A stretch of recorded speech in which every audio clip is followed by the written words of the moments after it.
துலாம் ராசி அன்பர்களுக்கு இந்த 2026 மார்ச் மாத பலன்கள்ல கோச்சார கிரகங்கள் கொடுக்க போகின்ற நன்மைகள் என்ன அப்படிங்கும்போது, இந்த மார்ச் மாதம் தாங்க உங்க லைஃப்ல உண்மையிலேயே நிறைய மாற்றங்களை கொடுக்க போற மாதமாக இருக்கு.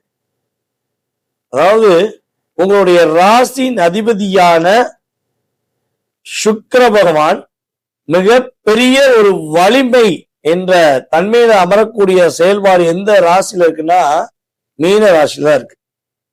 அப்ப மீன ராசிக்குள்ள உங்களுடைய ராசியின் அதிபதி என்ன பண்ண போறாரு? டிராவல் பண்ண போறாரு. உங்க ராசிக்கு 8ஆம் இடத்து அதிபதியும் அவர்தான், ராசியின் அதிபதியும் அவர்தான். அதுல எந்த ஒரு மாற்றமும் கிடையாது. அப்ப துலாம் ராசி என்பவர்கள் என்னென்ன விஷயங்கள்ல நன்மை அடைய போறீங்க, என்னென்ன விஷயங்கள்ல கவனமா இருக்கணும் அப்படிங்க பத்தி பார்க்கலாம். பொதுவாகவே துலாம் ராசிக்கு கிட்டத்தட்ட ஒரு மனக்குழப்பம் இருந்துகிட்டே இருக்கு.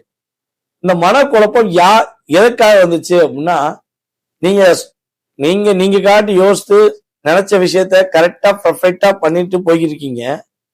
இந்த பக்கத்துல இருக்கிற நபர்கள், கூடவே இருக்க நபர்கள் உங்களை ஏதாச்சும் ஒரு விஷயத்த சொல்லி உங்களை சிந்திக்க விடாம குழப்பி விடுறாங்க.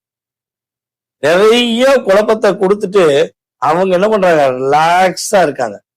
ஏன்னா உங்க சிந்தனைக்குரிய, உங்களுடைய செயல்பாடுக்குரிய 5க்குரிய அதிபதியான சனி பகவான் உங்களுடைய ராசிக்கு 6ஆம் இடத்துல போய் உட்கார்ந்துட்டார். அப்ப உங்க சிந்தனை வேறு. நீங்க நைட்டு தூங்கும் போது ஒரு விஷயத்த யோசிக்கிறீங்க, மதியத்துக்குள்ள இன்னொரு விஷயத்துக்கு, காலையில எந்திரிச்சோடனே ஒரு விஷயம் மாறுது, மதியத்துக்கு மேல அந்த விஷயமே இல்லைன்னு சொல்லி நைட்டுக்குள்ள மாத்துறீங்க. சோ ஒரு நாளைக்கு 3 விதமான குழப்பத்தை ஏற்படுத்தும் நபர்களுடன் தான் நீங்க குழம்பி கொண்டே இப்ப பயணம் செஞ்சுக்கிறீங்க.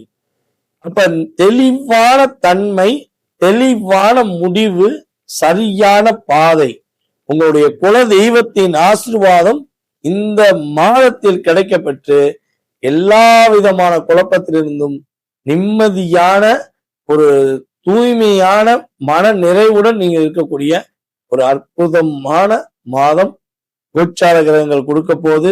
இந்த மார்ச் மாசத்திலிருந்து தான் தடுமாற்றம் இல்லாத வாழ்க்கை உங்களுக்கு உறுதியாக கிரகங்கள் ரீதியாக ஏற்படும்.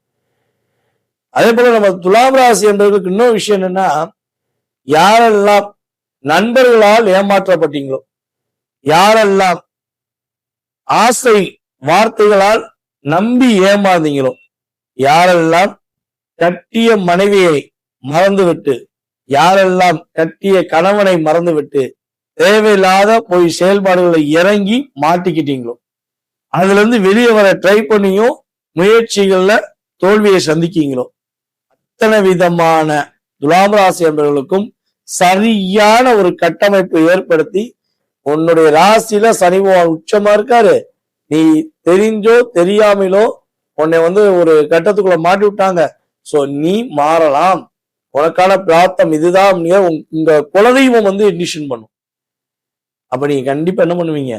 அந்த கட்டுக்குள்ள இருந்து வெளியே வருவீங்க.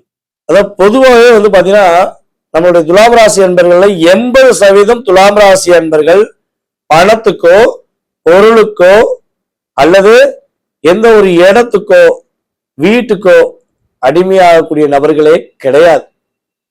எவ்வளவு பணத்தை கெட்ட வச்சாலும் பணம் தேவைடா, குணம் தாண்டா முக்கியம்னு நேர்மையா பேசுவீங்க இருப்பீங்க. ஆனா 20% துலாம் ராசி அன்பர்கள்ல பணத்துக்காகவோ எந்த ஒரு சூழ்நிலையும் தன்னுடைய மனநிலையை மாற்றிக்கிட்டு அல்லது தேவையில்லாத உறவுகள் கிட்ட பாசத்தை வச்சிருக்காங்க நம்பி போய் ஏமாந்துருந்தீங்க அப்படின்னா, உங்களுக்கு மட்டும் சொல்றேன், இந்த மாதம் ரொம்ப கவனமா இருங்க. இல்லை என்றால் யாருக்கு தெரிய போகுது, எவனுக்கு தெரிய போகுது, எவங்களுக்கு தெரிய போகுது, நீங்க நினைக்கிற விஷயம் வெளிப்படையாக ஊருக்கு தெரியும், உலகத்துக்கும் தெரியும். ஓகேவா? சோ எச்சரிக்கையா இருங்க. அரசாங்க வேலையில் இருக்கிற துலாம் ராசி என்பர்கள் எக்காரணத்தை கொண்டும் மக்களையோ தான் செய்யும் வேலையோ தவறாக பயன்படுத்தினால் உறுதியாக இந்த மாதத்தில் தண்டிக்கப்படுவார்கள் என்பது உண்மை. சரி, இவ்வளவு விஷயங்கள் இருக்கு.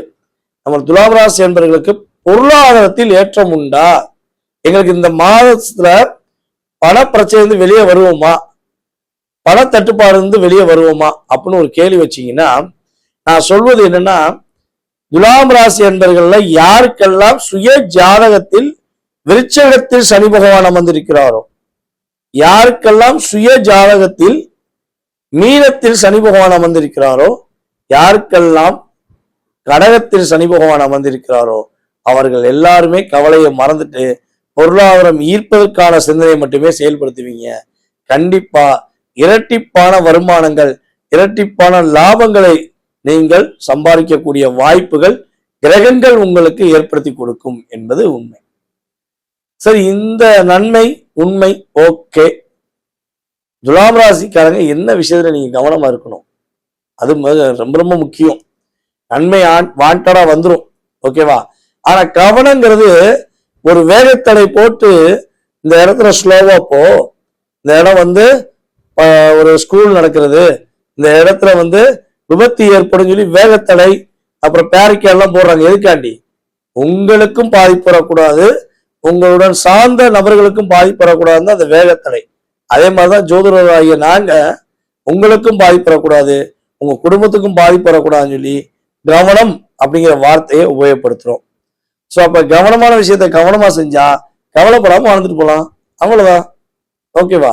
சரி, இப்ப கவனம் என்ன அப்படின்னா, ஃபர்ஸ்ட் விஷயம், உங்களுடைய லக்னாதிபதி அல்லது ராசின் அதிபதி என்று சொல்லக்கூடிய சுக்கிரன் வலிமை அடைந்து உச்சம் அடைந்து எங்க உட்கார்றாரு? 6ஆம் இடம். உங்களுடைய ராசிக்கு 6ஆம் இடத்துல உட்கார்ந்துருக்காரா? அந்த 6ஆம் இடத்துல யார் யார் உட்கார்ந்துருக்கா? உங்களுடைய ராசிக்கு 4க்குரிய 5க்குரிய சனி பகவானும் 6ல அமர்ந்திருக்கிறார். அதே போல சூரியனும் 15ஆம் தேதிக்கு மேல 6க்கு வந்துருவார். அப்ப மேக்சிமம் பாத்தீங்கன்னா கடன் வாங்குவதை தவிர்க்க வேண்டும், புதிதாக கடன் வாங்கக்கூடாது. அதே போல தேவையில்லாத ஆடம்பர செலவுகளை செய்யக்கூடாது. வருமானம் வருது, நல்ல லாபம் வருதுங்கிறக்காண்டி ஆடம்பர செலவு செய்யக்கூடாது. அடுத்தவங்களுக்கு போய் வெட்டி செலவு வெட்டி பந்தா செய்யவே கூடாது. அதாவது காசு இல்லாம இருக்கவங்க, சாப்பிட வழி இல்லாம இருக்கவங்களுக்கு ஒரு சாப்பாடு வாங்கி கொடுக்கறது தானம். எல்லாமே இருக்கு, என்கிட்ட காசு இருக்கு, பணம் இருக்கு, எல்லாமே இருக்கு. அப்படிப்பட்ட இருக்கக்கூடிய நபருக்கு நீங்க போய் காசு கொடுத்து சாப்பாடு வாங்கி கொடுத்தீங்கன்னா அது விரைய செலவு. ரெண்டுக்கு வித்தியாசம் இருக்கு. ரெண்டுமே சாப்பாடு தான் வாங்கி கொடுக்குறீங்க, ஆனா இது விரயம், இது ஒரு மன திருப்தி.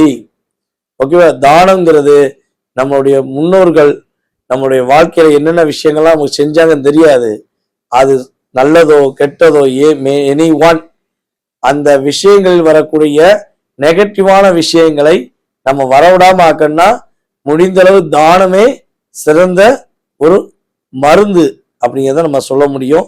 ஸோ இந்த காலகட்டங்கள்ல தட்சிணாமூர்த்தி வழிபாடு செய்யுங்க.